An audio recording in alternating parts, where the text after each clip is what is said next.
श्री मात्रे नमः।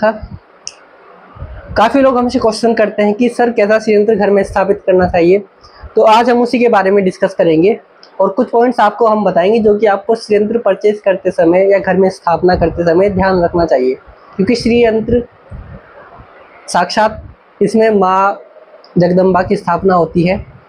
अब उस माँ के स्वरूप को लोग अलग अलग तरीके से इसकी पूजा करते हैं। कुछ लोग माँ लक्ष्मी जी के लिए पूजा करते हैं, क्योंकि सब माँ एक ही है, उनके स्वरूप हर व्यक्ति के लिए अलग अलग हो सकते हैं। तो कुछ लोग माँ लक्ष्मी जी के लिए इसकी पूजा करते हैं, कुछ लोग माँ काली के लिए श्रीयंत्र की पूजा करते हैं, साधना करते हैं, कुछ लोग माँ ललिता त्रिपुर सुंदरी। तो हर व्यक्ति अपने अलग अलग स्वरूप में माँ को की पूजा करता है, लेकिन श्रीयंत्र है एक ही और माँ भी एक ही है। खैर, ये तो श्रीयंत्र के बारे में बात हुई। अब हम बात करते हैं कि श्रीयंत्र लेते समय किन बातों का ध्यान रखना चाहिए। तो पहला, श्रीयंत्र की स्ट्रक्चर श्रीयंत्र की परफेक्ट होनी चाहिए, क्योंकि मार्केट में आपको बहुत लोगों के पास श्रीयंत्र मिल जाएंगे, लेकिन रेयरली ही ऐसे श्रीयंत्र आपको मिल पाएंगे कि जिनकी स्ट्रक्चर परफेक्ट होती है।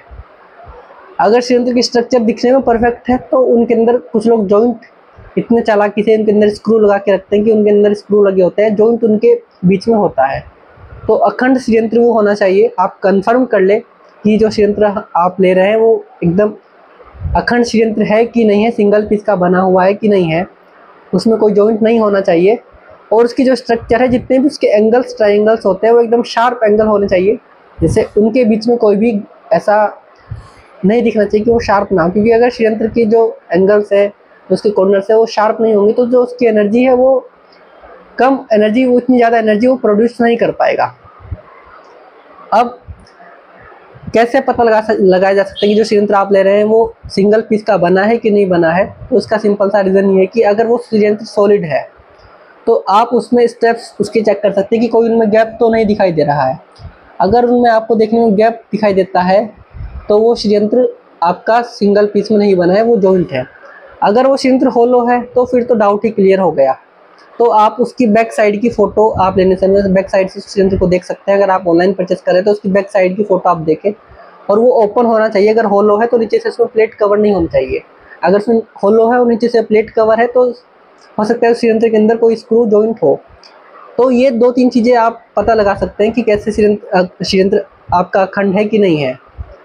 इसके बाद हम बात करते हैं, कुछ लोग सेकंड क्वेश्चन जो लोगों का आता है कि किस मेटल का श्रीयंत्र घर में स्थापित करना चाहिए।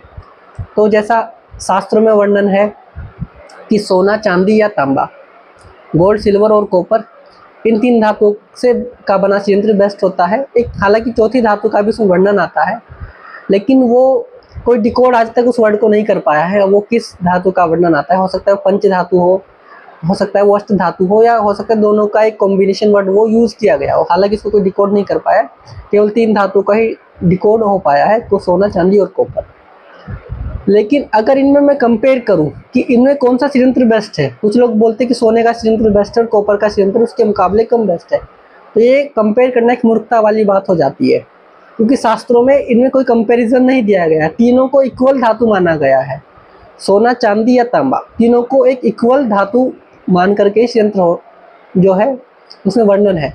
चाहे आप सोने का श्रीयंत्र स्थापित कीजिए, अगर आपका बजट सोने का श्रीयंत्र स्थापित करने का तो बहुत अच्छी बात है, आप सोने का श्रीयंत्र घर में स्थापित कर सकते हैं।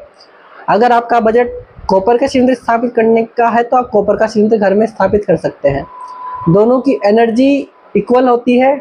डिपेंड करता है आपके भाव के ऊपर कि किस भाव से आप पूजा करते हैं, माँ लक्ष्मी की या माँ देवी की, माँ ललिता त्रिपुर सुंदरी की। आप किस भाव से पूजा करते हैं वो भाव आपके ऊपर डिपेंड करता है।